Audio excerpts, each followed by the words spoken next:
Olá, sejam todas e todos muito bem-vindos a mais um dia do primeiro Festival Cajubi, Ruptura e Reencanto. Eu sou Antônio Leal de Oliveira e, junto com Márcia Ribeiro e Helena Forghieri, sou um dos criadores desse festival. Infelizmente, nós chegamos na última noite ou no último momento desse nosso encontro ao vivo.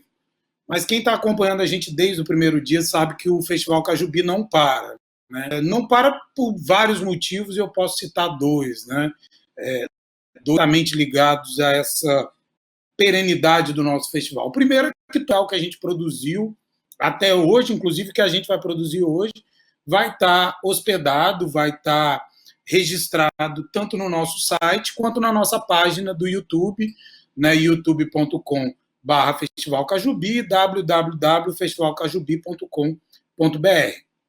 E também não para, e também é perene, porque nós temos um resultado a ser colhido ainda diretamente no mês de março, que é a publicação do nosso livro, o nosso livro que contará com as palestras desses incríveis palestrantes que nós tivemos até hoje, desses incríveis debates que nós tivemos até hoje, que hoje nós vamos ter, tenho certeza, mais um momento desse, e com o trabalho de 7 artistas visuais que eu vou explicitar com mais detalhes na nossa fala final. A gente lembra mais uma vez que o Festival Cajubi, Ruptura e Reencanto, ele tem idealização e produção do Estúdio Master, com a realização da Secretaria de Cultura e Economia Criativa do Estado de São Paulo, por meio do PROAC Lab Lei Aldir Blanc, o governo do Estado de São Paulo e o governo federal. A gente não poderia deixar de começar mais esse dia nosso sem ter a memória do nosso dia anterior, né? Aliás, a gente tem falado muito na importância de guardarmos os valores recolhidos, né, nessas memórias que são aprendidas de forma crítica. E ontem nós tivemos mais um daqueles dias de ficar guardado na lembrança de cada um de nós que pôde estar aqui. Eu convido a você que está chegando hoje que assista não só o conteúdo de ontem, que eu vou falar rapidamente agora, como o conteúdo também do nosso primeiro dia. E ontem nós tivemos logo na abertura uma mesa incrível, um debate maravilhoso entre Tigana Santana e Luiz Antônio Simas. O Tigana Santana ele trouxe uma perspectiva extremamente criativa e inovadora daquilo que ele propôs chamar de capoeira do pensamento, né? Um pensamento que fosse construído de modo comunitário como um jogo de ação e reação, de troca e aprendizado mútuo. Na sequência, o Luiz Antônio Simas, com toda a sua verve, né, com toda a sua capacidade comunicativa e toda a densidade das suas propostas intelectuais, ele traz uma reflexão para a gente sobre os pilintras e as padilhas. E, curiosamente, na leitura de ambos, a gente guarda uma mensagem, aliás, duas das mensagens muito caras à nossa proposta do festival, que é uma mensagem de ruptura com uma ordem vigente, uma mensagem de estabelecer um novo estado de coisas, que tanto a capoeira traz quanto a atuação e ação dos pilintras e das padilhas, como também a necessária e exigível adaptabilidade que cada um desses entes precisa ter. Na sequência, a gente teve uma primorosa apresentação do Tigana Santana, em apresentação solo, na guitarra e voz, com belíssimas canções em diversas línguas, inclusive línguas de matriz africana. E, para encerrar, nós tivemos o depoimento da Coraci Ruiz e aquela, como eu disse ontem, poesia em forma de filme, que foi o Limiar. Tenho certeza que todo mundo que assistiu ficou muito impactado com aquilo que a gente viu, né? A gente continua com a nossa programação hoje, lembrando que eu venho falando desde o primeiro dia, que a ideia com o Festival Cajubi era promover um espaço de interseção entre teoria e arte. E, mais uma vez, eu vou insistir nessa fala de que isso fica visível na qualidade, no trabalho e na atuação dos diversos convidados, seja nas mesas, seja os músicos e seja os filmes documentários e o próprio depoimento das cineastas. E hoje a gente vai ter uma mesa com Ailton Krenak e Elisa Lucinda. Na sequência, a gente tem uma apresentação musical muito aguardada aí pela repercussão nas redes sociais da Letrux, né? Mais uma apresentação musical gravada especialmente para o nosso Festival Cajubi.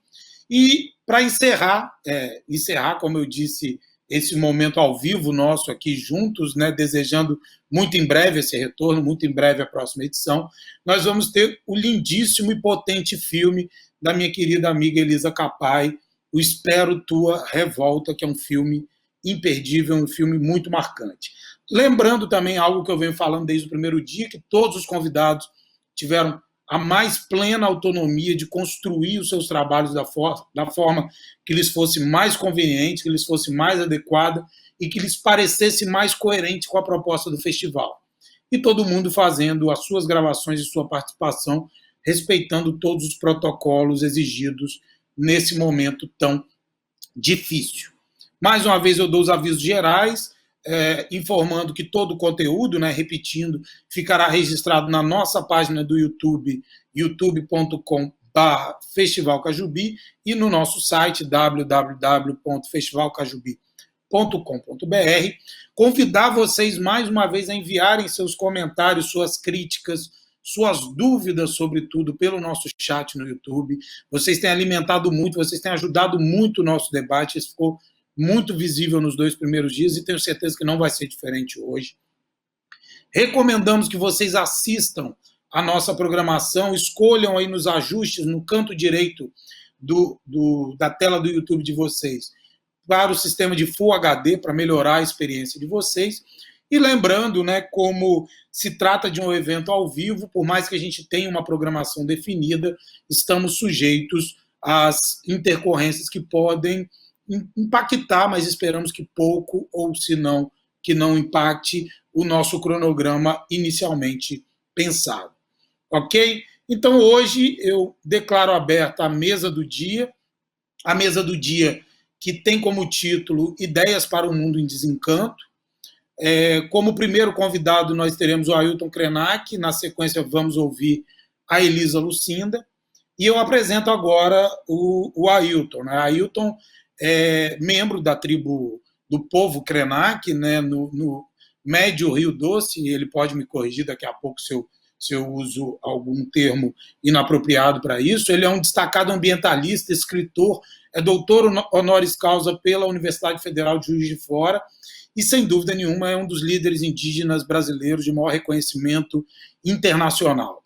Ele tem uma firme e marcante atuação no movimento indígena há mais de 40 anos, e eu, particularmente, preciso dizer isso, que uma das cenas mais impactantes da minha vida, seja da minha infância e depois da minha vida como pesquisador, foi aquela imagem do Ailton no Congresso Nacional, né, na Assembleia Nacional Constituinte, em 1987, onde ele faz aquele potente discurso da tribuna, ao mesmo tempo em que vai se pintando com a tinta de genipapo, a tinta tradicional de genipapo, né, marcando um importante protesto contra o retrocesso na luta pelos direitos dos povos indígenas do Brasil.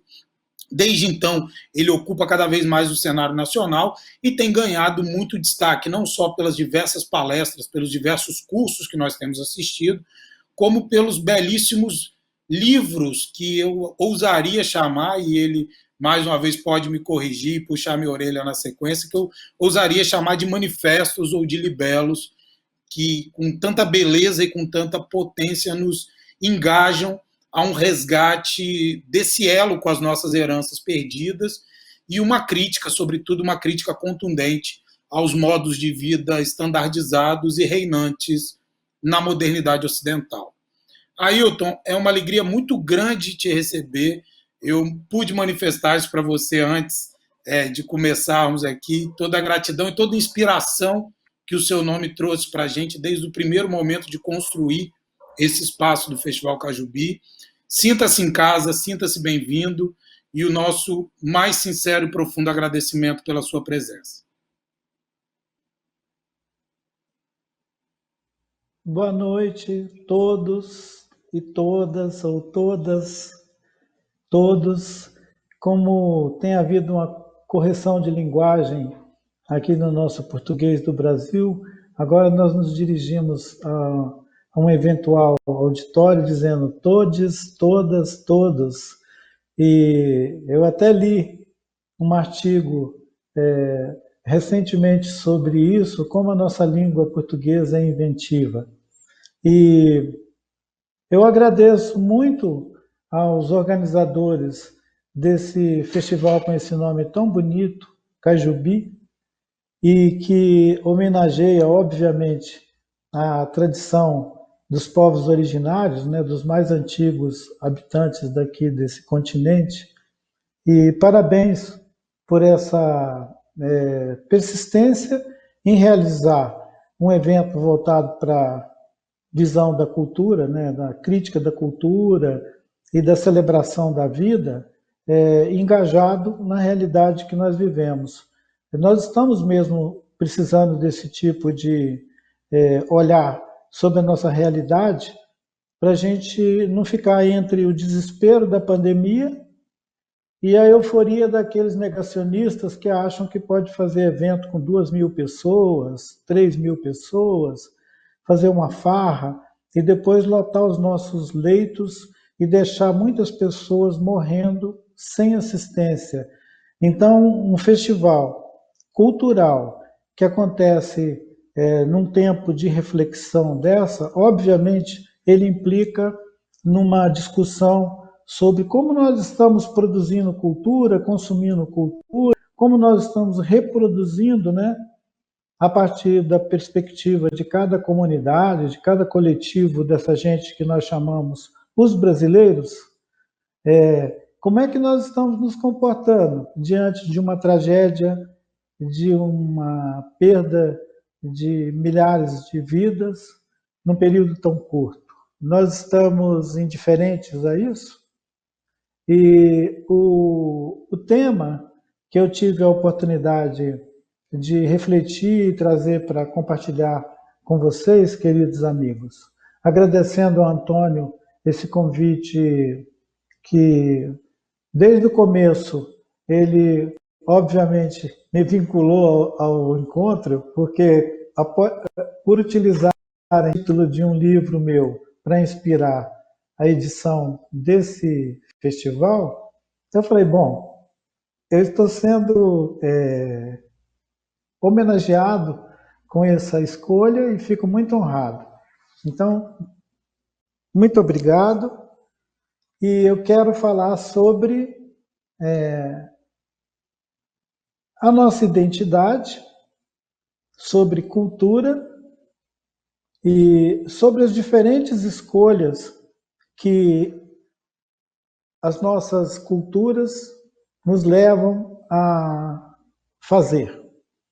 E eu estava pensando no dilema que nós vivemos nesses últimos anos, mas todo o século XXI está bem caracterizado por isso, que é a movimentação de pessoas pelos continentes, pelos países, que resultou nisso que nós chamamos de refugiados.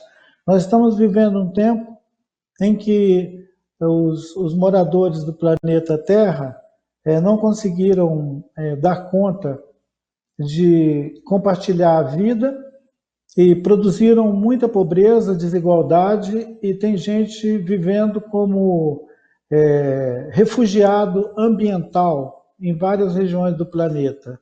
Um refugiado ambiental é aquele que perdeu o seu território, sua ecologia, seu modo de vida, e teve que preambular pelo mundo, sofrendo discriminação e violência, né? Que é uma marca também dura desse começo de século XXI. Se nós estamos produzindo refugiados ambientais, é porque nós estamos salgando a terra no mau sentido.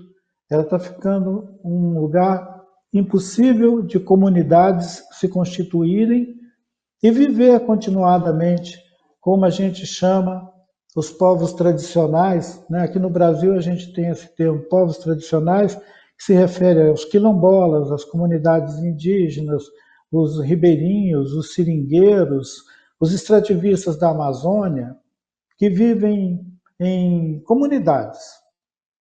Uma característica dessa constelação de povos é que vivem em comunidade. o seu acesso ao território é comunitário. E existe um cultivo de uma prática comunitária que proporciona um tipo de autoajuda, de constante solidariedade, compartilhamento entre as pessoas da roça, da horta, da pesca, da comida, do campo, da caça, dos lugares onde percorre, são todos territórios comunitários. Quilombo é comunitário, terra indígena é comunitária, reserva extrativista é comunitária. Esses modos de vida comunitário, eles incentivam desde a criança, desde a formação mais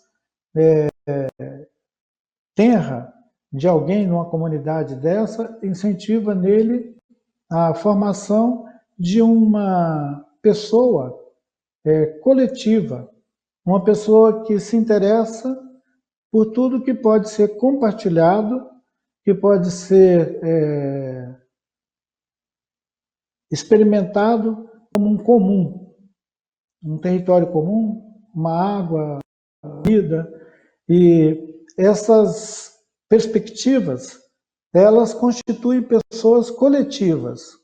Em contra isso, nós temos cerca de 70%, 80% da população do nosso país, mas a gente poderia falar do planeta, que vive concentrado em grandes centros urbanos e alguns grandes centros bem antigos, na Europa principalmente, mas na Ásia também. Gente que já vive em condição urbana há séculos, há milênios. E essa forma de vida altamente desenvolvida e concentrada nas grandes metrópoles do mundo, e também aqui no Brasil, nas nossas grandes cidades, ela criou uma cultura de individualidade. As pessoas moram individualmente. Mesmo numa família, o avô, o tio, o primo, os cunhados, os mais para além dos irmãos, do pai e da mãe, não vivem juntos, eles vivem separados. Às vezes, numa outra cidade, às vezes até num outro país. Esse sentido gregário da vida comunitária, essa fricção entre as pessoas, ela cria um ambiente de construção de mundo, que são as cosmovisões. De vez em quando você ouve alguém falando a cosmovisão do Ocidente, ou a cosmovisão do povo oriental, ou a cosmovisão dos nativos. Em antropologia é muito comum chamarem de cosmovisão esse conjunto de noções que um povo, uma comunidade compartilha sobre o mundo.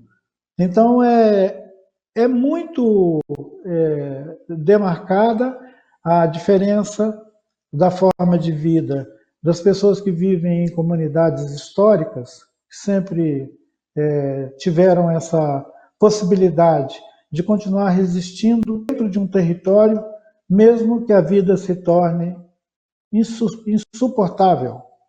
A semelhança daquelas comunidades que estão na beira do Tapajós, que está sendo envenenada pelo garimpo, pelo território dos Yanomami, que tem uma população inferior ao número de invasores garimpeiros que estão dentro do território deles. Tem mais de 20 mil garimpeiros dentro da floresta, predando o território Yanomami, envenenando suas águas, destruindo sua floresta e furando barranco na beira do rio, caçando ouro. Então, nós temos essas comunidades humanas que adaptaram suas formas de vida ao coletivo e ao uso comum do território. Eles são o principal alvo, nesse tempo que nós estamos vivendo agora, de um tipo de violência que inclui desde a discriminação, uma violência cultural, e que também passa por outras violências como a invasão desses territórios e o incentivo de um tipo de desenvolvimento e ocupação das áreas onde esses povos vivem pelo projeto colonial. É construir rodovias, estradas, portos, aeroportos, é transformar o rio numa linha reta para ele servir de hidrotransporte pelos rios, né? As hidrovias.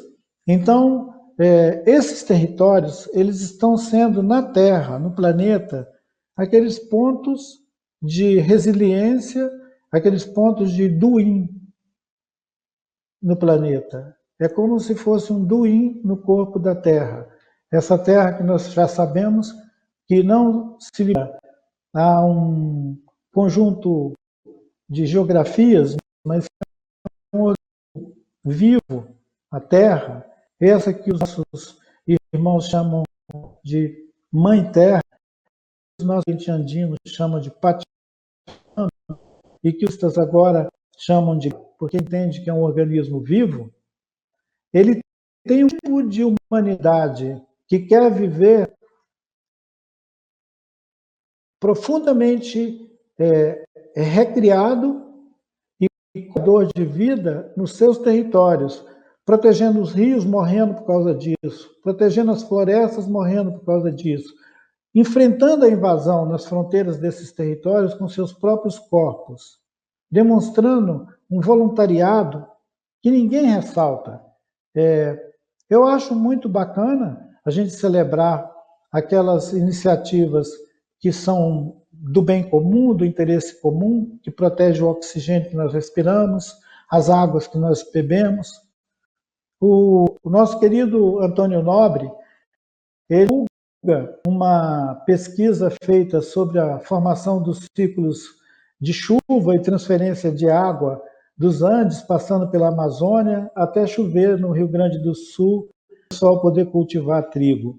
Então, ele chama essa pesquisa, uma maneira de divulgar, foi chamada de rios voadores.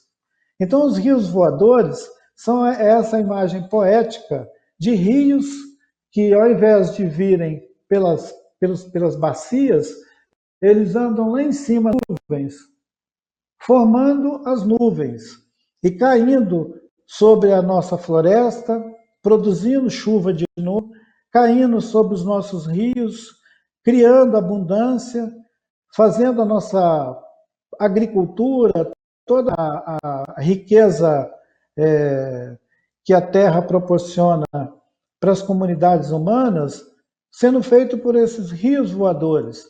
Esse evento que sempre aconteceu, mas que nós só observamos e os cientistas só conseguiram descrever muito recentemente, nos últimos 10, 15 anos. Então, os rios voadores, sobre esses territórios de floresta onde vivem comunidades, eles são uma bênção que vem do céu para dar peixe, para dar abundância, para dar produção nas roças, para sustentar a vida, que é essa maravilhosa bênção da gente ter água.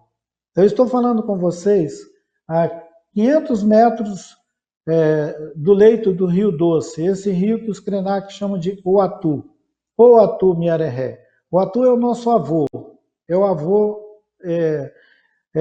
ancestral, é alguém que nós levamos nossas crianças pequenas, quando estão assim com 40 dias de vida, para enfiar elas dentro da água, tirar, fazer essa vacina daquele ser para que ele possa ficar protegido no mundo, inclusive contra o vírus, né? Porque os antigos acreditavam que esse banho, esse batismo, a gente não chama de batismo porque não tem um ritual que implica sentido compartilhado de algum sentido espiritual. Ele é uma comunhão com a água. É a comunhão do humano com a água. Miareré. Ô Miareré, essa água que desce ali na calha do rio, para nós ela é remédio, ela é comida, ela é medicina, ela é transcendente do sentido químico que alguém vai falar, a água é H2O. Então, aquela entidade que passa ali, ela cura da comida e dá sonhos e tem para nós uma transcendência. E nós cantamos para ele, ô Atu Miareré, ô Atu Miareré, falando com ele nesse sentido transcendente de nosso avô, que tem a boa água, Miag, Miareré, ô Miareré. Então, essa transcendência de pessoas que vivem numa bacia de um rio, sofrem todo tipo de ameaça e violência, têm o seu território predado, mas fica ali juntos, sofrendo juntos, é um sentido de comunidade que a maioria das pessoas não consegue atingir. As pessoas talvez idealizam comunidades em diferentes contextos, até no contexto urbano, mas eu estou falando dessas comunidades históricas que sempre viveram agarradas nos seus rios, nas suas montanhas, na sua floresta, nos seus mangues, nos seus litorais onde tiram a pesca, onde vive e que, aliás, está todo predado. A maioria das comunidades ribeirinhas estão sofrendo essa violência. Então, ao mesmo tempo que eu me refiro a esse modo comunitário de viver e essa reprodução social, cultural, que esses povos quilombolas, indígenas, ribeirinhos, seringueiros, comunidades tradicionais que elenca uma relação de dezenas, são ainda, no Brasil, os últimos membros dessa sociedade mais geral do Brasil que decidiram que não querem ter propriedade da terra, querem ter o território como um lugar para ser habitado e compartilhado, que não pacificam a terra e que lembra aquela declaração que virou uma do movimento ambientalista no mundo desde os começos do século XX, que é aquela carta do grande chefe indígena chamado Seattle, que ao ser perguntado por um oficial do governo dos Estados Unidos se eles cediam aquela terra que eles estavam vivendo em troca de dinheiro, se eles faziam uma troca, uma venda, o chefe Seattle admirou-se e perguntou para o oficial: você não sabe que um dia você vai morrer e você vai ser enterrado aqui na Terra? Como vocês imaginam que o homem pode ser dono da Terra, comprar a Terra? Para o Pele Vermelha, se referindo à maneira que os americanos chamam seus povos nativos, a Pele Vermelha, a Terra é sagrada. E nós precisamos pisar suavemente na terra. Imagina um pensador indígena falando isso para um oficial da cavalaria americana, a raiva que aquele homem branco ficou. Ele ficou mesmo muito chateado. E o passo seguinte foi expulsar os parentes Chuamis, que era esse povo Chuamis, dali da beira do Pacífico, foi expulsar eles tomar o território deles e fazer eles migrar. Então, essa lembrança de que a terra é para a gente pisar suavemente, para não ser propriedade, é um princípio geral, desde muito tempo. É uma cosmovisão de que nós somos filhos da terra e nós podemos compartilhar a vida sem ser proprietário. Infelizmente, 70% a 80% da população do nosso planeta, ela tem que ser proprietária, nem que seja de um apartamento, que é o lugar onde ela vai viver separado dos seus netos, das suas gerações passadas, e vai também diminuir muito o fluxo com isso que nós chamamos de ancestralidade. O sentido de ancestrais para alguém que vive uma vida tão individualista e tão constrangido por uma mentalidade de consumidor, ao invés de participante da vida, ele cria uma separação grande entre o modo de vida das nossas comunidades e o modo de vida dessa população tão grande do planeta que escolheram viver separados da Terra e constrangidos pela necessidade de virar proprietário de alguma coisa. Isso nos põe num mundo muito desigual. E eu pensei que, para além da identidade, nós também temos personalidade. Um conjunto de famílias, de pessoas que historicamente sempre viveram junto, são capazes de constituir uma identidade coletiva. Cada um tem uma personalidade. A personalidade é única. E eu tive a oportunidade de fazer essa fala tão extensa e fui muito estimulado a me sentir em casa e parece que eu me estendi para além do tempo de fala. Mas eu quero concluir dizendo que a poesia da vida real, objetiva, cotidiana, de quem reparte o pão, o peixe, quem reparte o ar que respira, quem é cúmplice e solidário, num sentido comum, coletivo, ele pode ser o melhor remédio para esse mundo em desencanto que tanto a crise sanitária quanto a crise política tem nos obrigado a um estado assim de baixa frequência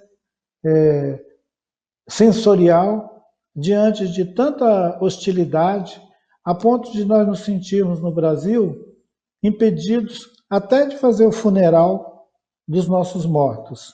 O que parece uma evocação muito trágica da realidade, mas se você perguntar para quem perdeu 2, 3 pessoas na família em Manaus, Belém, ou Boa Vista, Roraima,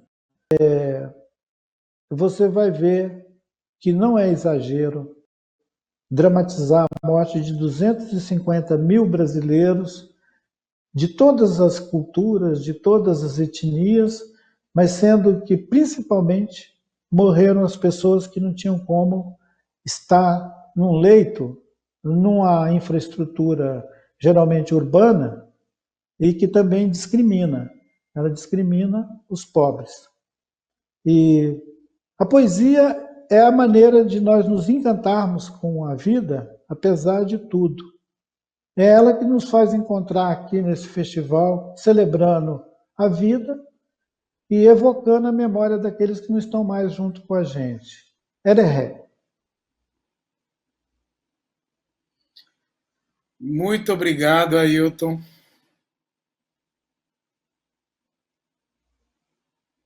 Perdão. Muito obrigado. Agradeço muito pela sua fala. Eu acho que você trouxe reflexões fundamentais. Eu acho que eu vou guardar as principais provocações para o nosso debate depois da fala da Elisa, mas eu queria deixar registrado algo que é muito perceptível na realidade de cada um de nós nos centros urbanos brasileiros e mundiais, né, poderíamos dizer, que essa, eu acho que mais do que dificuldade de compartilhar, essa incapacidade. Ainda que queiramos criar simulacros, né, de espaços de compartilhamento, nitidamente esses são cada vez mais artificiais, cada vez menos efetivos na sua proposta. Né? Muito obrigado. E obrigado por trazer a provocação para eu chamar a Elisa. Né? Afinal, ele termina dizendo para a gente que a poesia é a marca daquilo que nos reconhece, aquilo que nos faz belos, né? de enaltecer aquilo que é nosso e que muitas vezes passa despercebido. Eu venho convidar para compor a mesa aqui com a gente a Elisa Lucinda, a minha conterrânea, capixaba, uma das autoras, sem dúvida, de maior sucesso do Brasil, recente, né, mas já há um tempo, a carreira consolidada, com quase 20 livros de enorme sucesso, sucessivas edições desses livros que percorrem o país inteiro sendo lidos em escolas, em feiras, em espaços literários. Esses livros também são objetos de interpretação, objetos de encenação e, sobretudo, emocionam muito as pessoas. Né? Eu tenho certeza que cada um de vocês aqui que está ouvindo a gente já teve a oportunidade de ouvir a Elisa falando ou declamando, ou até ler uma de suas poesias. Tenho certeza que foi tocado muito. A Nélida Pinhon, a acadêmica, tem uma frase muito bonita para se referir, né? Diz que a Elisa tem a linguagem em chamas, e ela também se destaca pela sua carreira como atriz, né? Uma atriz de grande sucesso na televisão, nos palcos brasileiros, sucesso de público, sucesso de crítica, uma intelectual e artista extremamente plural, e que culmina toda essa qualidade do seu trabalho intelectual, toda essa qualidade do seu trabalho artístico, com um lindo trabalho voltado para as pessoas mais vulneráveis, né, que o Krenak acabou a sua fala, o Ailton, chamando a atenção. Um trabalho muito bonito voltado para essas pessoas, com seu importante e fundamental projeto à frente da Casa de Poema. Acredito que a Elisa já esteja com a gente aí. Oi, querida, boa noite, que bom recebê-la. Seja muito bem-vinda. Como eu disse para o Ailton, sinta-se em casa. É uma grande alegria recebê-la. Pena que não está em Vitória também com a gente. Mas sei que estará sempre em coração, né? Eu acho que seu microfone está mudo. Meu coração está aí, eu disse. Fruta madura que cai da árvore desse cangaço. Eu também, quando morrer, quero deixar o que eu faço. Vou deixar minhas modinhas todas feitas no compasso, pra depois de minha morte os invejosos não dizer que eu fiz fracasso. Vou deixar moda bonita de amor, de beijo e de abraço. Falando da minha vida, vou contar esse pedaço. Já tentaram me matar por inveja com balaço. Eu sou que nem boi arisco, não sai do mato pra não cair no laço. Eu gosto do mês de agosto, que tem tarde de mormaço. Eu passo a mão na viola e nas modas do repasso. O meu pinho é de primeira, não falhe os dedos nos traços. Eu canto em qualquer altura, eu quando canto, meu peito não tem cansaço. O meu rancho é pequenino, nele não tem muito espaço. As paredes são de taiba, misturada com bagaço. A minha cama é de couro, dos bichos que eu mesmo caço. Rancho puro e sertanejo, mas ele é meu. Não tem ferro, nem tem aço. Muito boa noite. Muito boa noite. Olha, Antônio, eu realmente tenho o maior prazer em estar aqui a seu convite. Saudações capixabas. Mas é assim, você está do lado do rei. O Krenak, para mim, é Ailton Krenak, para mim, é uma grande, seu pensamento, sua presença é uma grande oportunidade para o mundo fazer, para o mundo mesmo, é um dos que contribuem como uma oportunidade do mundo fazer uma manobra onde o homem seja possível. Porque há uma ilusão de que o homem vai acabar com o mundo. Quem é o homem para acabar com o mundo?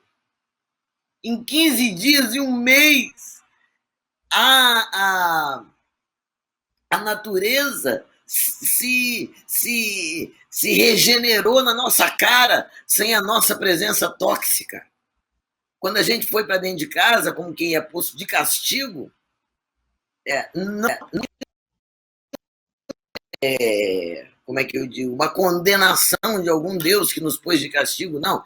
É o efeito de nossa desastrosa ocupação da nossa casa, né? Então, eu fico, quando escuto, a primeira vez que eu te escutei, Krenak, que eu nem sabia que Krenak era um povo do Espírito Santo, sabe, que das margens do Rio Doce, eu nem sabia disso, né? E sendo eu capixaba, nem sabia da nossa irmandade. Foi um corte epistemológico na minha vida te conhecer. Chacoalhou umas certezas frágeis que eu nem sabia que eram, nem certezas nem que eram frágeis. Mas eu pensava que estava posto. Como questionar a palavra futuro, que palavra é essa, né? É um delírio branco, eu acho que o Ailton falou.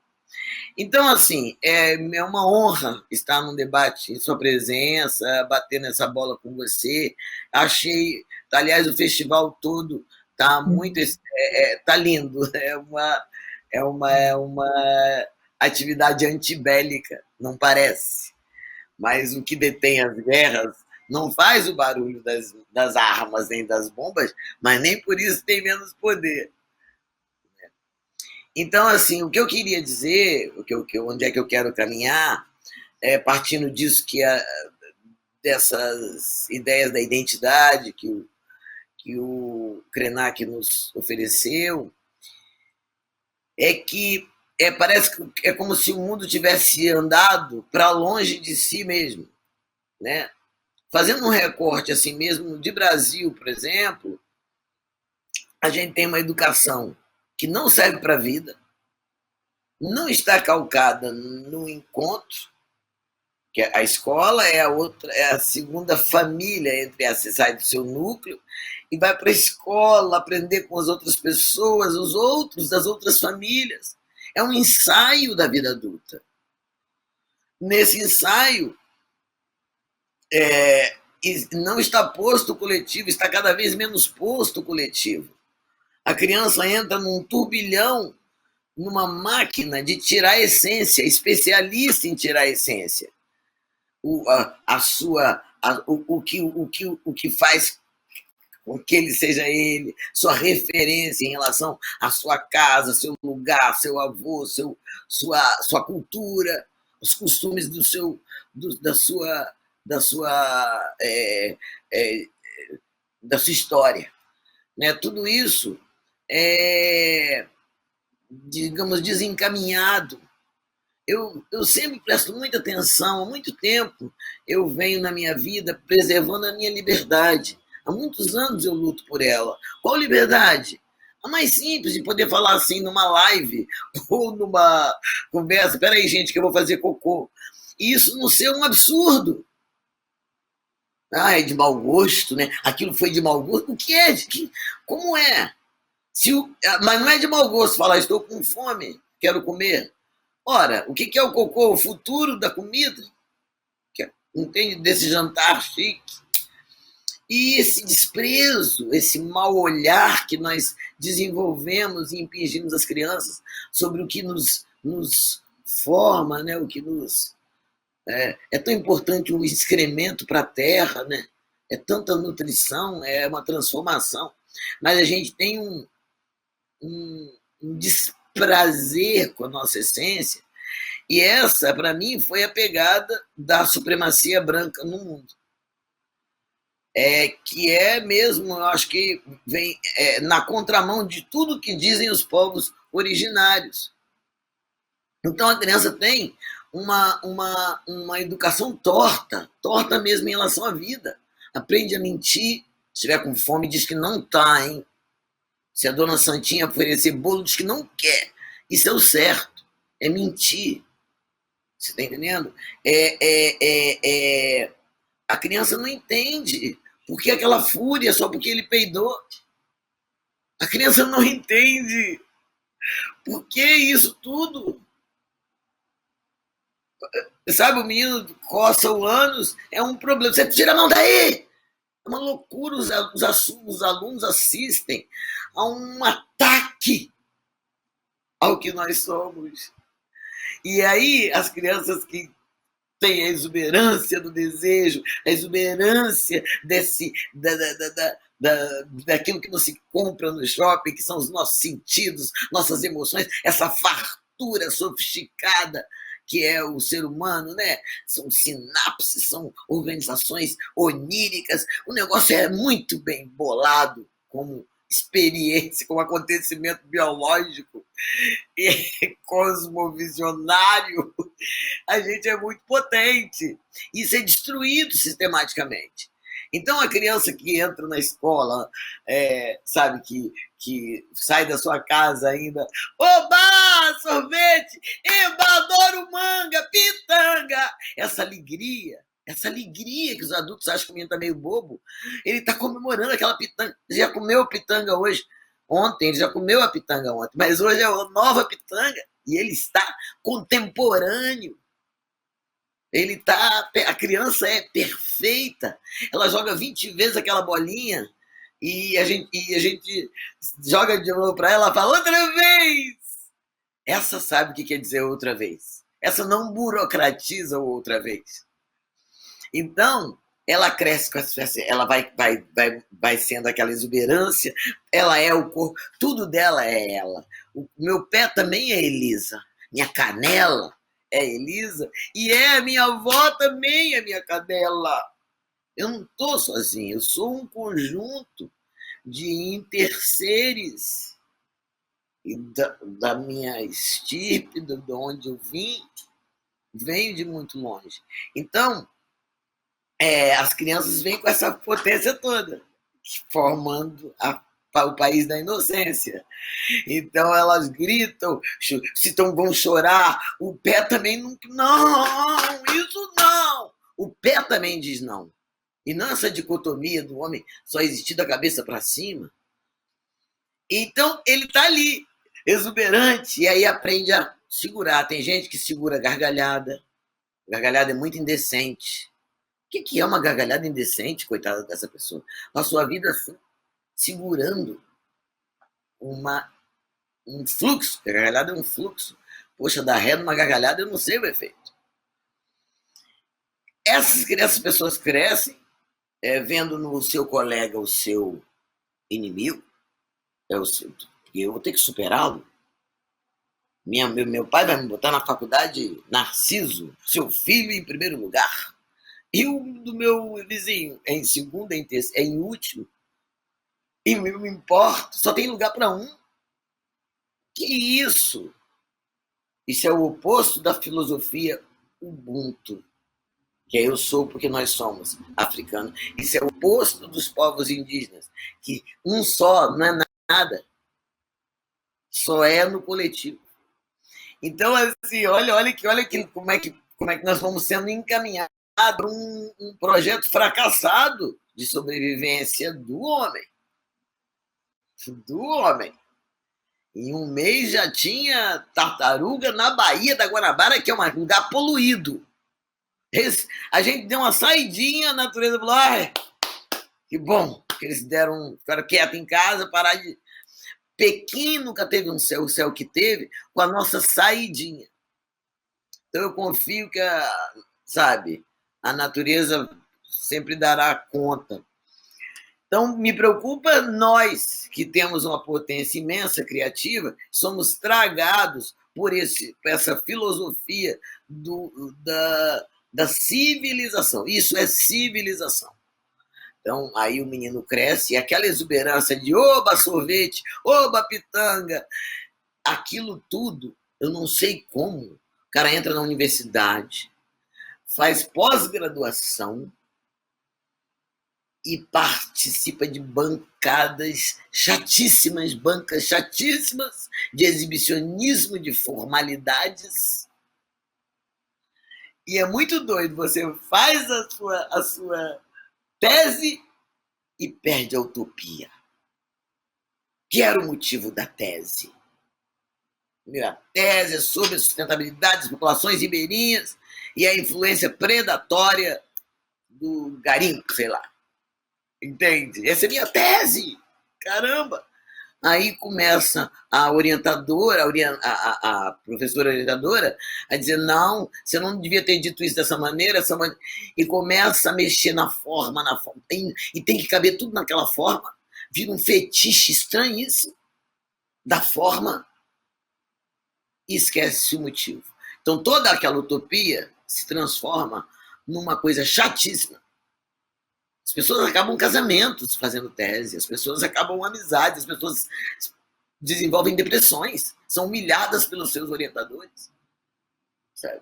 Claro que, gente, pelo amor de Deus, há exceções. Eu estou falando em tese. Né? E aí, eu quando vou às universidades, eu sempre falo: gente, cuidado. A gente entra aqui fumando maconha, cheio de sonho, depois fica chato assim. Como muitos aqui dentro, acadêmicos, chatíssimos, e aquela exuberância de oba, a pitanga se transforma em muito gratificante. Você gostou da palestra? Achei muito gratificante. Conhece frase mais vazia do que essa? Parece que tem tudo ali dentro, menos gratidão, menos gratificação, menos grandezas dessa ordem, parece mais. Alguma outra coisa. Eu lembro quando meu pai morreu, eu sou muito ligado na palavra, eu acho a palavra ancoradora de muitos das intenções de uma sociedade, das utilizações daquela sociedade. Então, eu estava sofrendo muito lá, me despedindo do meu amor, que meu pai foi um grande homem, e aí pareciam as pessoas que eu, sei lá, não sei nem quem eram mais e tal, mas pessoas que estavam lá no enterro, e falavam para mim assim: meus pêsames. Mas era um negócio, meus pêsames, meus sentimentos. Mas muito sem sentimento, sabe? Era só uma palavra, é porque eu estava ocupada chorando, mas minha vontade era falar sobre aquilo, se eu pudesse. Porque é um negócio desconectado, é igual muito gratificante, meio que não serve para nada, sabe? Às vezes eu vejo a pessoa não tem o que falar num congresso, e ela ela tem meia hora para falar, ela usa 15 cumprimentando cada um e fazendo longas pausas para encher o tempo. Gostaria de agradecer ao nosso honroso e honrado Ailton Krenak. Cara, ela gasta o tempo, é muito doido. Fazendo chatíssimo. Os jovens, então, querem sair correndo. Bom, é nessa onda que as pessoas estão imersas quando se fala de educação, em especial no Brasil. Crescemos com essa individualidade acirrada e em contraponto de um tempo de coletividade, que era o que devíamos viver, nós temos um tempo de selfie. Nós vivemos um tempo em que as pessoas são mães de selfie, casal de selfie. As crianças, eu estou estarrecida com a quantidade de blogueirinhos infantis. Eu acho que tinha que haver uma reação da Unicef, da Organização Internacional do Trabalho. O que é isso? Isso é trabalho infantil. Muitos pais vivem dessas crianças. Não posso afirmar assim esse ou aquele, mas já ouvi rumores, não acho difícil. Umas crianças sinistras do ponto de vista do que é ser criança, eu acho, mas isso aí tudo bem que é subjetivo, mas eu acho, sobretudo, que uma criança de 4 anos fazendo selfie, mal sabe que ela é ela. Há 3 anos nem dente tinha, nem andava. Entende? É por isso que a sabedoria o Fernando Pessoa fala isso, muito interessante, da gente, na natureza, só se olhar no espelho no lago. porque o homem tem que se botar de quatro para poder olhar o lago, para poder olhar a cara dele no lago. E aí, mesmo assim, Narciso engole, Narciso desencaminha. Ele dá informações que não interessam para o jogo. Eu não quero estar falando aqui pensando, estou com uma ruga, vão pensar que sou velha. Que esse assunto está fazendo aqui dentro do nosso assunto? Desencaminhamentos do Narciso. Mas aí eu já sou grande, eu sou adulta, entende? Eu estou falando de uma criancinha que ela está postando tudo, ela é uma tela, ela nem tem condições de viver desse modo, com essa prisão. Isso é torto, isso faz algum mal que ainda não sabemos. Assim, uma coisa temos certeza, não é o caminho da vida. Porque no frigir dos ovos, o que estamos falando é de vida, né? E como é que o que é a dimensão dessa palavra? Nós temos os ricos como a referência da felicidade, e temos os pobres achando que os ricos são a referência de felicidade. Quando nós sabemos que, olha, por exemplo, os ricos é que tem dinheiro para fazer propaganda. Os ricos não querem que saibam que exista quantos deles se matam, o suicídio. Os ricos não querem que falem da pobreza da riqueza. O podre de rico. Olha essa expressão, podre de rico. Tem muita pobreza na riqueza, no sentido de falta de riqueza dentro de uma vida rica. O sujeito tem 40 iates. Isso é outra coisa. Isso é dodói. Ele não tem nem como desfrutar de 40 iates. E para ser 40 iates, só tem um prazer, contar para o outro. Tem que ter alguém para assistir aquilo. É muito perverso o negócio. E esse cara tá fudido. Esse cara, esse bem-sucedido, ele tá muito mal. Ele dorme com remédio, ele acorda com remédio, e ele não sabe, ele nunca teve acesso, os que vieram antes dele talvez tivessem sentido, mas ele não viu. Ele jogou fora esse saber. Ele não teve acesso a esse saber. A ler a montanha, ler o rio. Nós descobrimos agora os rios voadores, mas eles sempre estiveram aí, né?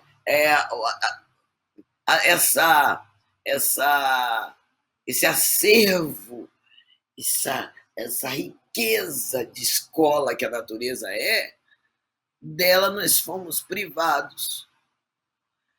Por isso que e esse cara rico é emocionalmente, em geral, muito pobre, né?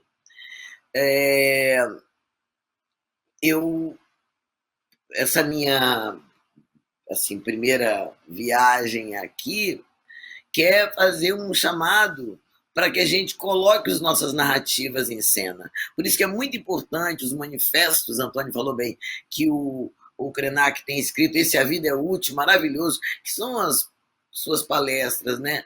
Então, é muito incrível que a gente escutar, porque, imagina, um indígena que tem acesso a essa ciência oficial, por isso que eles nunca quiseram que a gente tivesse, porque aí fica muito puxado, fica ancestralidade com o domínio dos argumentos oficiais. E aí, meu bem, tudo comprova que para mim, comprova que os povos originários é que estavam certos.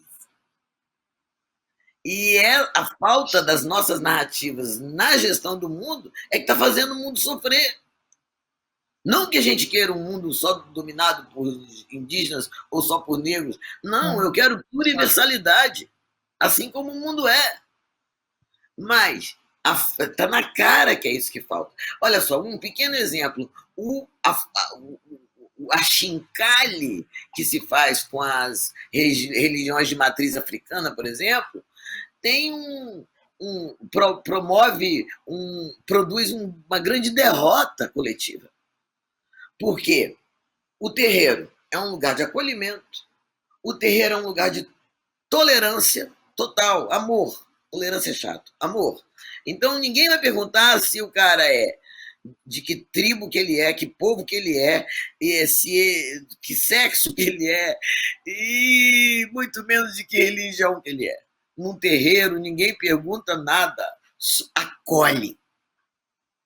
Se chegar uma mulher que foi machucada pelo marido com seus 3 filhos, o terreiro tem que acolhê-la. Ela vai encontrar comida, dormida e saída para seu encalacrado momento. E isso para dar um aspectozinho. Agora que está se discutindo, ainda está se discutindo a homossexualidade no Vaticano, a cumplicidade do mesmo do Vaticano e da Igreja como um todo com os casos de abuso sexual, né, usando a fé, usando a confiança para fazer suas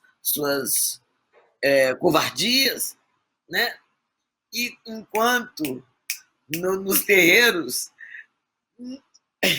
nunca ninguém questionou a questão da sexualidade, ninguém fala assim, ó, cuidado que aquele pai de santo é gay. Não tem esse negócio. Isso é um assunto que sempre houve, é da natureza, mano. Só para dizer como é que a gente dá lição de uma coisa, só que dá lição de numa prática tão necessária para o mundo, porém clandestina. Então, um filho de Oxóssi, ele não desmata, ele é a mata. Uma filha de Iemanjá não vai poluir o mar, porque ela é o mar. E é assim, o mangue é de Nanã.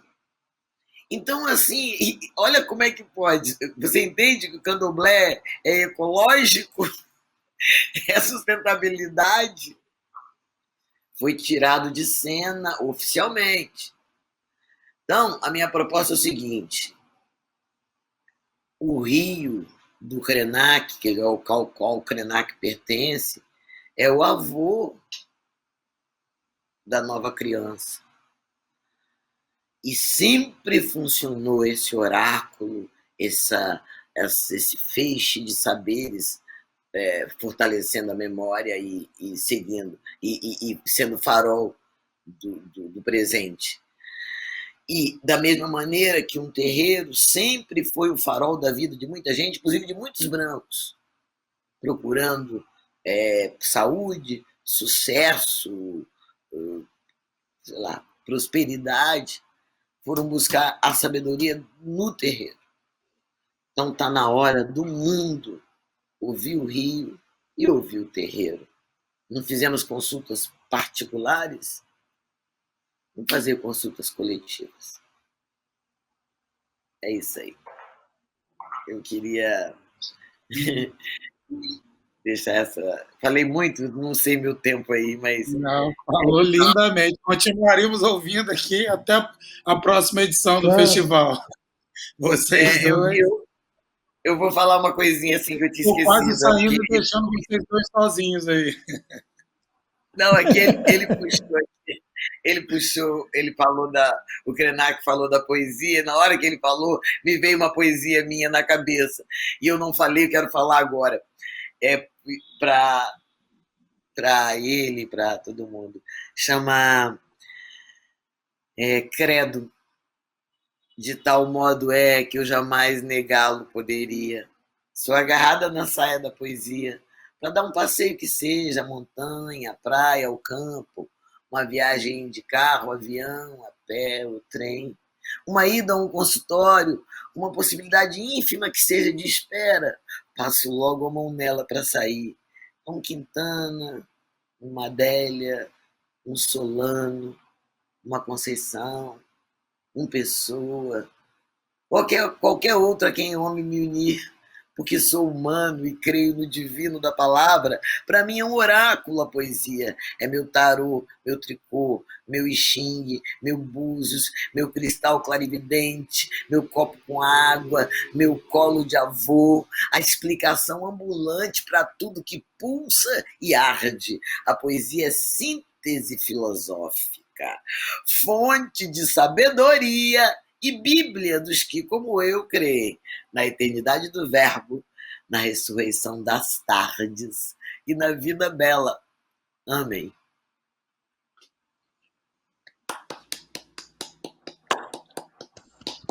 Muito lindo, muito lindo. Nossa, muito obrigado. Não sei nem por onde começar, né? Como diria mais um conterrâneo nosso, são tantas emoções, Elias. Obrigado, querido. E você, na sua fala, só para destacar um pequeno ponto, né, que você falando da pobreza da riqueza, né, e eu me lembrei de uma expressão popular que diz, né, fulano é tão pobre, tão pobre, tão pobre, que a única coisa que ele tem é dinheiro, né? Ou seja, tudo que interessa. Maravilhoso.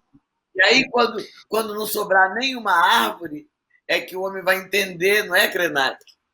Que não se come o dinheiro não é o Deus. Nostalgia. O pensamento desse homem aí, ó. Que não se come dinheiro. Que não se come dinheiro. Quando morrer a última árvore, o homem vai entender que não se come dinheiro. Maravilhoso. Eu queria trazer algumas provocações. Não sei se você quer falar alguma coisa, Krenak, fica à vontade. Eu ia falar. Eu quero agradecer essa maravilha desse poema que nos põe todos em suspenso, no sentido das nuvens. É maravilhoso, porque é uma implicação com a vida, no sentido de que a vida é tudo, ela está em tudo. Ela está no ar, ela está no anoitecer, na manhã, está em tudo. E é tão maravilhoso esse acesso a que a vida é tudo, a vida está em tudo, porque isso nos tira do temor e do terror que o pensamento lógico, esse pensamento fascista, que corta o planeta como se fosse um queijo estragado, esse pensamento a gente tem que afrontar ele com uma visão do sagrado, não no sentido manipulado da religião, mas no sentido de que a Terra é sagrada, é transcendente esse sentido. Para além de qualquer limitação cultural de entender isso, nós precisamos nos permitir essa poesia e essa poética da vida para a gente não virar idiota. Senão a gente vai ficar aqui no mundo disputando o planeta a soco. O Sebastião Salgado, hoje, ele estava gravando comigo, ele falou uma frase que é radical. Ele disse: o Homo sapiens é o único que tem academia de tiro e ele vai lá para treinar, matar ele mesmo. Ele vai para a academia de tiro, aprender a dar tiro no outro modelo que é ele mesmo, é um humano. É um humano do lado de cá, dando um tiro num boneco humano do lado de lá. É uma academia, é uma cultura e é um ensinamento. Assim como a Elisa falou das crianças que são roubadas na sua poesia da existência e transformado nesses idiotas grudados nessas tecnologias que têm uma potência enorme, que deveria, sim, ser considerado ofensa e bullying contra a criança, a simples aproximação com esse mundo virtual.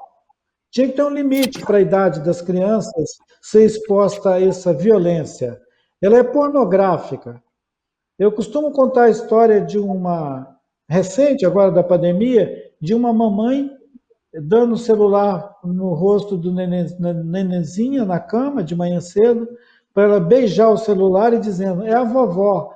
E a neném beijava o celular. Eu vi aquela coisa, parecia que eu estava vendo um filme de terror. Eu pensei assim, Que estupidez daquela mãe dar uma tela de um celular com a imagem da avó dela, criança, para beijar. Isso é pornográfico e isso deve criar no processo de compreensão do mundo daquela criança um abismo. Então, nós podemos estar preparando uma geração, uma grande geração de humanos que já estão fazendo a transição para o ciborgue. Então, nós vamos ter humanos ciborgue. Essas crianças, quando elas estiverem com 15, 20 anos, muito provavelmente elas vão estar com chip. Vão introduzir um chip nesses meninos. Seja chacoalhar geral, o destino é botar um chip. E isso não é ficção científica, não. Isso é olha em volta da gente. Se as criancinhas estão sendo expostas a todo esse aparato, gente, e se já existe tecnologia cuspida incessantemente para alcançar essas tenra idade, essa violência dirigida, ela tem um objetivo. Ela tem um objetivo que é de marcar um corte nisso que somos nós, os antigos humanos, nós que temos essa ideia de humanidade, é marcar um corte entre nós e as pessoas que eles estão preparando para habitar o mundo. Um mundo distópico, um mundo fascista e um mundo branco. Eu não podia deixar de dizer isso. Um mundo branco. Todo mundo que já teve essa mística de morrer ou de transcender da experiência física da vida e ir para outros mundos, sabe que uma dessas camadas de mundos que os pajé passam é um mundo branco. Esse lugar é muito perigoso, porque ele é cortante. É onde o espírito dos pajé tem que tomar cuidado para eles não serem devorados por entidades que são totalmente, como é que chama? É igual o necrocapitalismo. Elas consomem vida. Então, nós estamos diante de um risco hoje, onde a ciência, a tecnologia e o capitalismo se articulem para produzir um outro mundo, que é um admirável mundo novo. E que, na verdade, a novidade dele vai ser não ter nós, os humanos, nele. Lá só vai ter outras coisas. E essas outras coisas é isso que eles chamam de inteligência artificial, e é para isso que eles estão bulinando as nossas crianças. É uma abordagem criminosa, articulada, as corporações sustentam esse tipo de esperteza, e alguns governos também. Eu fiquei horrorizado de ver o Bill Gates fazer uma previsão de que até 70% ou 30% da população do planeta vai ser devastada por essa pandemia e pela sua sucessão, e que a ciência e tecnologia estão lidando com essa realidade, que parece uma ficção, uma distopia, né? Em que nós vamos ser outro tipo de gente. E você vê essa gente que gosta de fazer muita praia no final de semana, dizendo que eles estão esperando o próximo normal. Quem sabe o próximo normal que eles estão esperando? O Bill Gates, a Microsoft, essas corporações que produzem ficção científica, vai acabar criando um novo normal para essas pessoas. Porque eles estão renunciando à vida, de viver aqui agora, e estão investindo no novo normal. Então, assim, para chacoalhar um pouco essas pessoas que ficam congeladas diante do desafio de pensar, diante do desafio de ter memória, de saber quem são, alienados, então ficam aí consumindo. É claro que vocês vão ficar loucos por um próximo normal, onde vocês vão poder voltar a fazer tudo errado de novo, até a gente arrebentar o planeta. E a Elisa está certa. Aqui ninguém vai ficar para contar história se a gente não aprender a respeitar essas entidades que a gente fala, os rios, né? As águas, as florestas. Se não aprender, nós, os humanos, é que vamos ser dispensado. Se a gente não souber ficar aqui e pisar suavemente na terra, essa tal de humanidade, como nós conhecemos ela, ela vai acabar. Ela vai extinguir da mesma maneira que o mico-leão dourado, o ararinha azul. E quem sabe alguém vai fazer uma campanha depois para manter pelo menos uns 2 ou 3, como é que chama, exemplares, num zoológico, para mostrar como é que a gente era horrível. Então, assim, esse tipo de humanidade que nós estamos compartilhando globalmente, gente, ele é imoral, porque ele se omite diante da violência e parece que não estão aqui. É como se já tivesse desembarcado. Eles estão aqui na Terra, estão comendo, bebendo e tudo, mas parece que já desembarcaram, porque eles não estão nem aí para o fascismo, para o racismo, para o êxodo que está acontecendo no planeta com refugiados. Tem refugiados do Haiti, em Manaus, no Acre. Então, tem refugiados da América Latina rodando por aí afora, o pessoal da Síria, o pessoal da África, o pessoal da Ásia se debatendo e a Europa empurrando eles de volta para as colônias onde a Europa saqueou. Então, assim, e por não dizer que a gente não lembrou dos chineses, ora, assim como são discriminados os povos não brancos, brancos no sentido literal, supremacia branca, são discriminados. Os chineses não podem fazer nada porque eles são a desgraça do mundo agora, os da vez. Eles que produzem Covid, eles que produzem tudo quanto é desastre ecológico. Então, por que essa sacanagem com um povo que tem uma história milenar? Exatamente pelo que a Elisa falou. É para não deixar que essa ancestralidade esteja presente em todos os sentidos e pondo em questão uma narrativa falsificadora de tudo que nós chamamos de história humana. Falsifica mesmo. Há uma falsificação da história comum dos humanos que quer sugerir que todos os que não são brancos vêm depois na fila. Essa narrativa, ela é muito covarde, ela é bélica, ela institui um abismo entre aqueles muito ricos do planeta e o resto. Então, nós vivemos diante de uma provocação real para que até quando a gente produz poesia, essa poesia tem que ser uma poesia de combate. Ela tem que combater a cegueira, né? Combater essa falsificação da vida. É interessante que o Pepe Mujica, o nosso querido Pepe Mujica, ele disse e pintou no capô do Fusca dele, né? Só os muito precisam de tudo. Muito pobres precisam de tudo. Eles têm tudo. Eles estão podres Desculpa, de eu não rico. ouvi. Você pode Só repetir? os muito Falhou. pobres. O Pepe Mojica desenhou no capô Sim. do Fusca dele. Só os muito pobres precisam de tudo. Que ótimo! Maravilhoso. De tudo. Maravilhoso. Eles precisam de tudo. Os pobres não precisam de nada. Então, assim, nós estamos interessados em aprender a viver com nada. Ao invés de a gente ficar reclamando que a gente não tem nada, a gente diz, a gente está vivendo com nada. Com nada, viver com nada. Não é viver com tudo. É viver tudo com nada. Então, essa do Mojica dizer, só os muito pobres precisam de tudo, é um tapa na cara desses bilionários que acham que se destacam porque estão numa lista dos 10 milionários, bilionários. Eles são muito pobres. Eles precisam de tudo. Então a gente tem que juntar tudo e dar para eles. É verdade, é mais pura verdade. Tem uma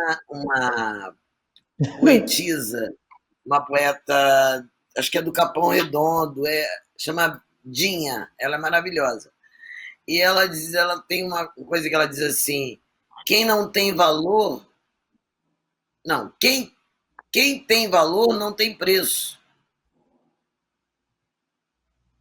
Quem tem valor tem preço. Né? Que é mais ou menos disso que se trata. Tem uma. Só os pobres precisam de tudo.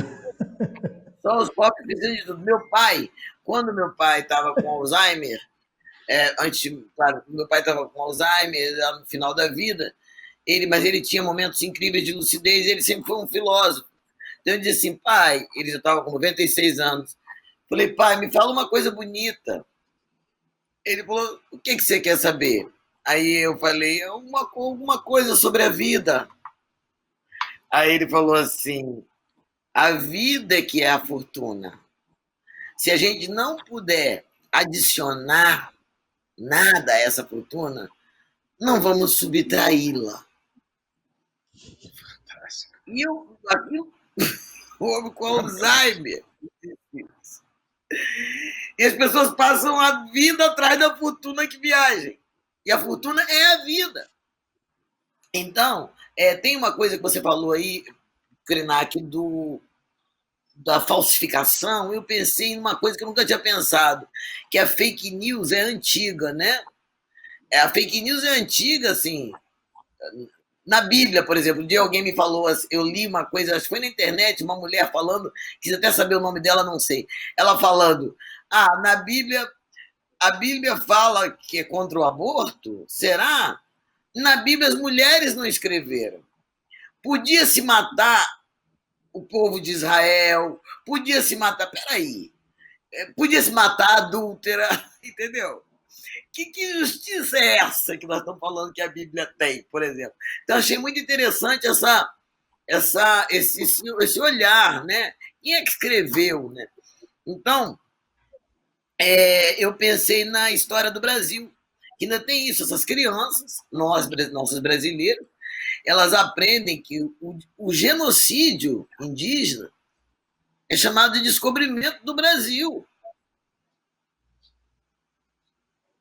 Entende?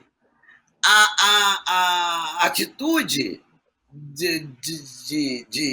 da princesa Isabel assinar a Lei Áurea simplesmente invisibiliza toda a luta. Então é como se fosse uma história de fake news. Você acredita que ela é a redentora, ficou muito boazinha, os pretos não brigaram, não. Ela que acordou a fim de libertar o pessoal. E Domingo Jorge Velho era um cara, capitão do mato, que andava, bandeirante era assassino, né? Serial killer, andava com colar de orelhas dos capturados. Esse cara a gente aprende como um herói, ele é o vilão. Estou falando isso para falando assim de uma maneira, só para falar geral. E hoje eu conversava com um amigo de tarde, que é judeu, como os judeus ficaram com as narrativas do mundo, né? Os judeus têm os grandes Hollywood, além de banco, os judeus têm muito poder na comunicação do mundo. Cultural. Então, é incrível. Tanto que a gente conseguiram, por causa de Elizabeth Taylor, Cleópatra é branca e o Egito também. O Egito nem África é para muita gente. Então, o que eles fizeram? O Holocausto judaico, ele durou 6 anos, foi sórdido, claro, como todo Holocausto, mas ele não é maior do que o Holocausto indígena e o Holocausto negro. Claro. Eu não sei quantos milhões de negros, de indígenas que mataram quando chegaram aqui, e não sei, e sei que nós ficamos por 4 séculos sendo sequestrados, transportados, traficados, mortos nesse oceano, e isso não é Holocausto. O Diário de Anne Frank comove o mundo. Tribos inteiras tendo sido dizimadas não comove o mundo. É estranho. Para mim, é quem conta a história. E a história, enquanto os leões não tiverem os seus próprios historiadores, a história será sempre uma versão dos caçadores. Dos caçadores. E talvez fosse oportuno lembrar o que a Chimamanda Maravilhoso. alerta. A Chimamanda, toda oportunidade que ela tem, ela alerta dizendo: cuidado com uma única história. Maravilhosa. Não existe. Quem acredita numa única história, numa única narrativa, está fadado ao erro. Vai ser uma sequência de erros. Esses erros, eles vão ter consequência na vida social, política, na vida cultural. São erros, é uma cadeia de erros. É um desastre, é um descarrilhamento das ideias. Porque como não tem nenhuma, como não tem nenhuma teia que estabelece relação com a vida mesmo, vira uma cultura de violência contra a vida. É uma cultura de violência. E, sem querer ser pretensioso, existe uma expressão que o Boaventura Souza Santos, que ele fala de uma linha abissal. Né? Às vezes eu acho engraçado essa coisa do Boaventura falar isso, eu implico um pouco, às vezes, com os portugueses, porque eu estava falando com o meu amigo, né? Tá, o Boaventura fala que existe uma linha abissal que separa o pensamento do norte em relação ao pensamento do sul. O sul é todos nós. Todos os fudidos do planeta estão no sul. E todos os bacanas estão no norte. Aí ele constrói essa narrativa e nos desafia a entender o seguinte, que não tem comunicação entre esses dois mundos. De novo, parece que ele está contando aquela parábola judaica do rico e do pobre. O rico vivia sacaneando o pobre, chutava o pobre debaixo da mesa, o pobre vinha pegar uma migalha, ele dava um empurrão nele, jogava ele fora, mandava ele jogar ele lá fora, e o pobre morreu e foi para o seio de Abraão. O rico estava ocupado, demorou um pouquinho para morrer, mas morreu também, só que foi para o inferno. E de lá do inferno, o rico se dirigia ao pai Abraão e dizia: Abraão, manda esse cara pobre aí molhar um dedinho na água e pingar para mim aqui, que eu estou seco, vou morrer. E achando que o que era pobre no mundo estava muito folgadinho ali no céu, no seio do Abraão, que eu não imagino exatamente que ontologia é essa que estabelece o seio de Abraão, mas deve ser um paraíso muito legal. Aí o que acontece lá no seio de Abraão é que o pobre está numa boa e o rico está numa pior, e o Abraão vira para o... Aliás, Abraão deixa de ser um ancestral dos hebreus e inaugura o papel de Deus, porque ele já vira para o cara do inferno e fala para o pobre, né? Fala para o rico: não, pá, você já teve tudo quando você estava lá no mundo. Agora, esse pobre ali, que sempre se lascou, agora ele vai ficar numa boa. Não tem comunicação entre vocês, tem uma linha abissal que o Boaventura Souza Santos botou no meio do caminho, e você não vai para lá e ele não vem para cá. Então, essa narrativa do Ocidente, de que existe uma ontologia, que existe assim, uma coisa totalmente ancestral que institui a miséria e a riqueza, ela tem um pouco de americano, ela tem um pouco de pornografia, porque é uma sacanagem você criar uma narrativa que diz que as pessoas que têm privilégio no mundo, eles estão instalados num lugar irremovível, que é separado dos que estão lascados no mundo. É a mesma coisa, é a mesma narrativa, é abraâmica, né?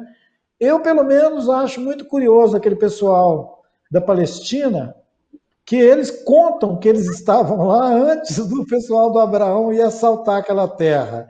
E que de lá para cá, até hoje, é um pau na geral, que nunca acabou. Essa ideia de sugerir que o Egito não é a África é uma malandragem, ela constitui uma narrativa que aquele autor, o autor que Ele é árabe, o autor que escreveu sobre a invenção do, a invenção do Oriente. Vou ver se eu me lembro o nome dele.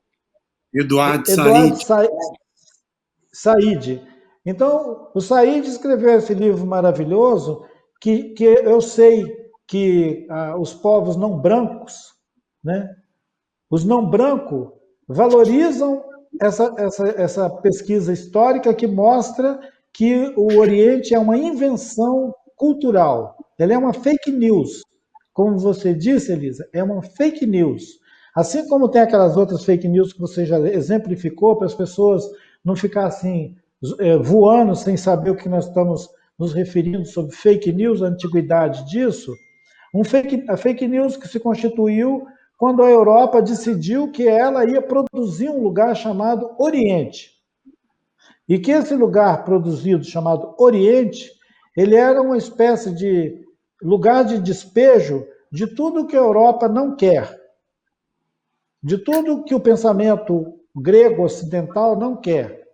Ele exclui tudo, ele come tudo. E fazer o Egito virar mundo árabe foi uma das malandragens da criação de um certo Oriente. Porque quando você faz o Egito virar mundo árabe, você tira ele da África e você também expropria um campo narrativo dos povos da África sobre si mesmo. É um roubo terrível, porque ele rouba quase que a base epistemológica, a base formativa de um pensamento que pode instituir mundo. Essa coisa de terem roubado o Egito da África, esse golpe de mão de criar um certo Oriente, eu vejo ele como uma das grandes malandragens junto com o genocídio americano. Tem uma escritora, tem uma senhora chamada Moema Weiser. A Moema Weiser, ela publicou ano passado um livro de pesquisa histórica que diz que foram 70 milhões de pessoas que foram tiveram suas vidas destruídas, foram a população do genocídio americano, que ela chama. E ela dá, ao longo do período, desde a chegada no México e depois na América do Norte e na América do Sul, ela conta quantos milhões de indígenas foram, em cada combate, em cada guerra, foram exterminados. É uma coisa apavorante. Ela me pediu para escrever Moema Weiser, e o título é Genocídio Indígena, né? O Genocídio das Américas, ameríndio, genocídio ameríndio. É apavorante. 70 milhões de pessoas. E isso não abalou ninguém, não. Eu queria falar uma coisa aqui, porque você vai tecendo sua rede e eu vou me distrair, saber tanta coisa, tanto saber. Mas uma coisa que eu queria te falar é sobre tem mais um motivo. Né? O Egito... Bom, primeiro que o primeiro homem é negro. Ponto. Primeiro homem do mundo. E isso é difícil mesmo esse Ocidente engolir, sabe? Esse primeiro, nesse primevo. E a outra coisa é o seguinte: as contribuições do Egito para a civilização. A medicina, a arquitetura, a geometria. É uma coisa impressionante. E isso é interessante, isso, quer dizer, é um berço. Se eu digo que o Egito é África, e o Egito é esse berço da civilização, eu estou dizendo que a África é o berço da civilização. E isso é contra a narrativa da gestão supremacista branca do mundo. Né? Eu não sei, Antônio, parece que você quer falar alguma coisa, é para a gente ficar falando nós dois? Eu estou adorando, e eu, inclusive, ia puxar um fio nisso que você falou, que nós somos inundados por essa tradição helênica, né, essa tradição eurocêntrica, como se a racionalidade que ali surgiu, né, fosse a única possível. E, por exemplo, vocês acabaram de citar dois exemplos de duas ancestralidades tão ou até mais históricas do que a grega, né, a helênica, como a egípcia, e no caso o Ailton citou o caso da chinesa, né, sem contar dos povos originários, africanos, ameríndios e etc., que são tratados ou como superstições, como curiosidades. Ele citou o caso do Eduardo Said, né? O Eduardo Said fala que o Oriente não só é uma invenção do Ocidente, como o oriental se torna o tempo inteiro objeto de curiosidade, controle, educação, ou seja, ele precisa ser conformado. Isso me tocou muito com a sua fala, Elisa, quando você fala da imposição da conformação do espírito livre infantil, né? Ou seja, nós, contrário ao senso, nós não nos conformamos com aquela liberdade, aquela autenticidade, aquela, enfim, aquela capacidade autônoma de existência e de espírito, né? Eu me lembro de eu passar a minha vida, eu nunca não tenho nenhum problema com nudez. Não tem nada a ver com revista erótica. Eu estou falando nudez, a nudez da vida. Nós nascemos pelados e eu ando pelado o máximo de tempo que eu posso. Para quem nasceu pelado, a gente se veste demais, sabe? Tem gente que não se permite nem banho toma direito pelado, sabe? E a primeira vez que eu tomei banho no rio, no mar pelada, eu falei, parecia que era a coisa mais certa do mundo e eu não entendia por que era tão confortável. Ora, porque banho se toma pelado mesmo. O que foi feito para ser assim, né? O que devia estranhar é a expressão roupa de banho. Isso que é um contrassenso, né? E é tudo concentrado na sexualidade, é tudo para tapar a sexualidade, né? Então, eu me lembro de eu fazendo teatro, novinha no Espírito Santo, e aí eu nunca tive nenhum problema. Eu era ainda uma moça virgem, mas não tinha nada a ver com sexualidade isso para mim, era uma liberdade de existir. Então, mas eu não podia, claro, eu fui educada para me vestir, claro. Mas, por exemplo, se estava no camarim e entrasse alguém e a gente tivesse de calcinha e sutiã, ou pelada mesmo, as meninas gritavam. E eu gritava também para disfarçar. O pessoal não ficar pensando mal de mim. Entende? Porque podia parecer que eu era vulgar. Mas, na verdade, era minha natureza. Entendeu? Então, é uma coisa tão simples. Quando eu vejo que é crime ficar pelado, eu vi que deu errado a humanidade. Crime é crime, né? Uma outra coisa que eu queria falar é, ainda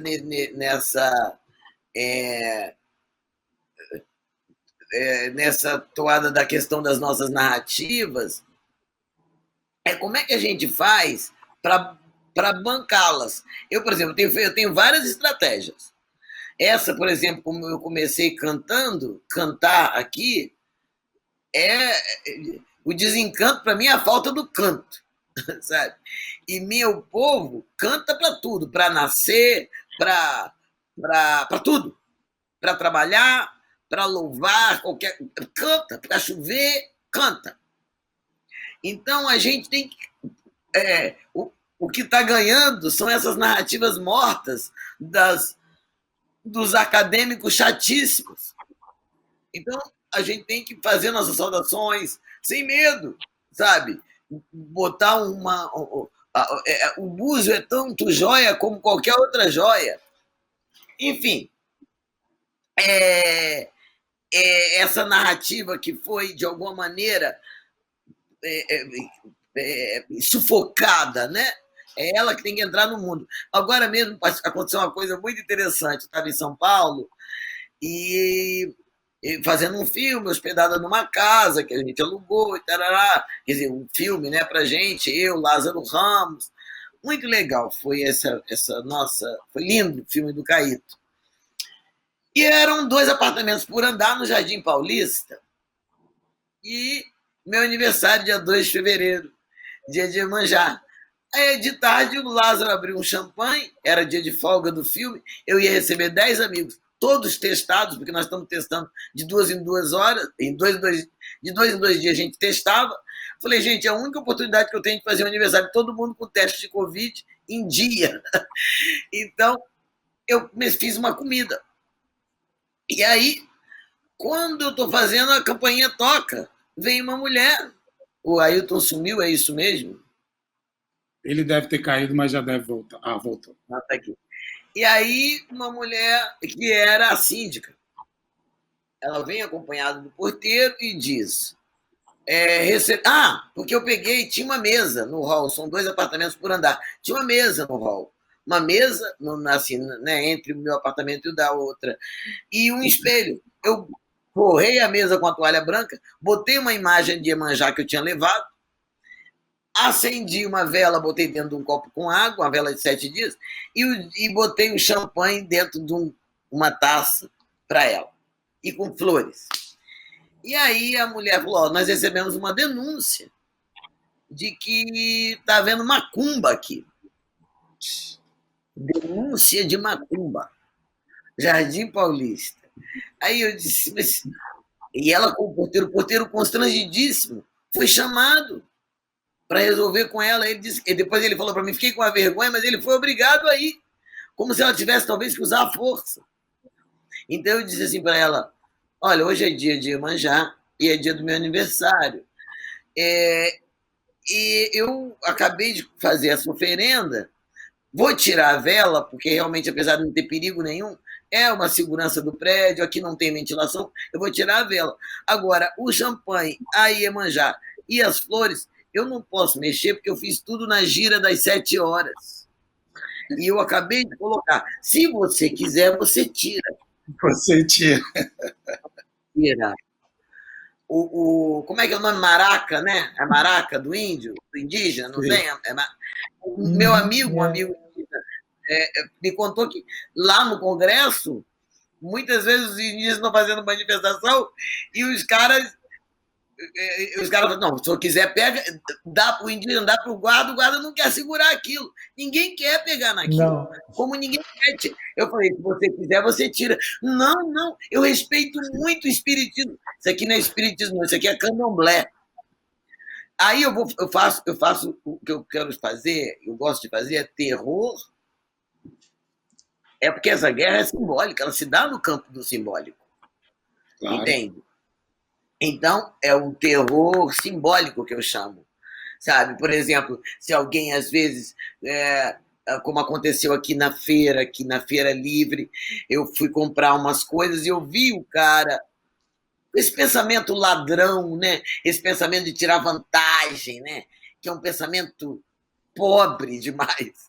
Então, eu assim, ágil, porque eu tinha uma viagem, então eu tinha que fazer umas coisas, eu falei, eu vou comprar pouca coisa, quero isso, chuchu.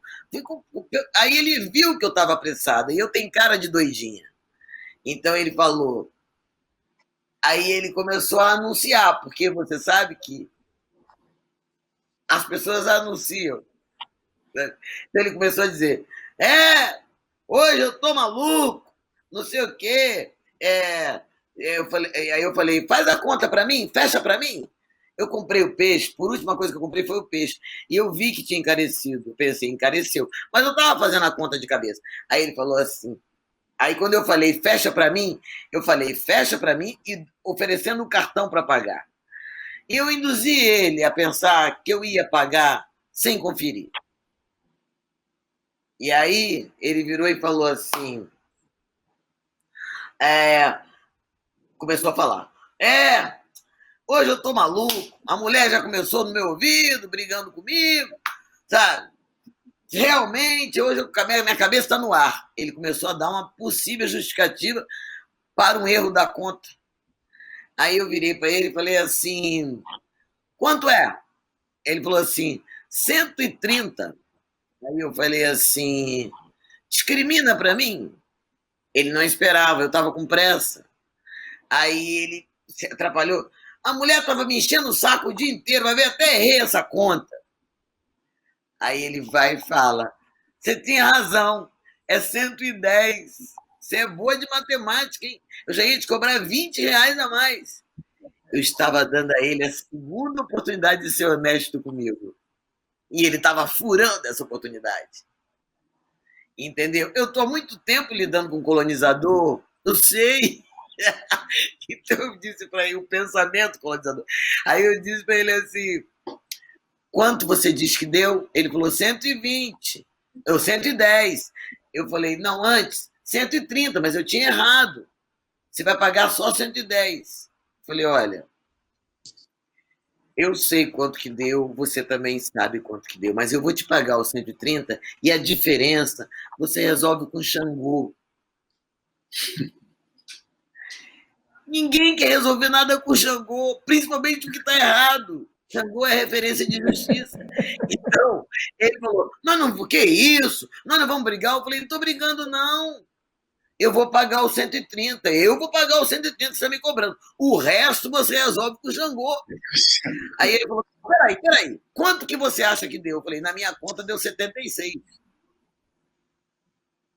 Ele disse: então tá bom, nem eu nem você, 76. Ora, eu, né? Ficou com medo. Teve medo. Terrorismo simbólico. Não conhece Xangô, teme Xangô, por ignorância, mas sabe que ele está errado, é o suficiente para pirar, né? Enfim, então, é nesse sentido que eu acho que a gente tem que ser menos tímido. Nós não somos minoria, nós somos uma maioria que foi calada. É diferente.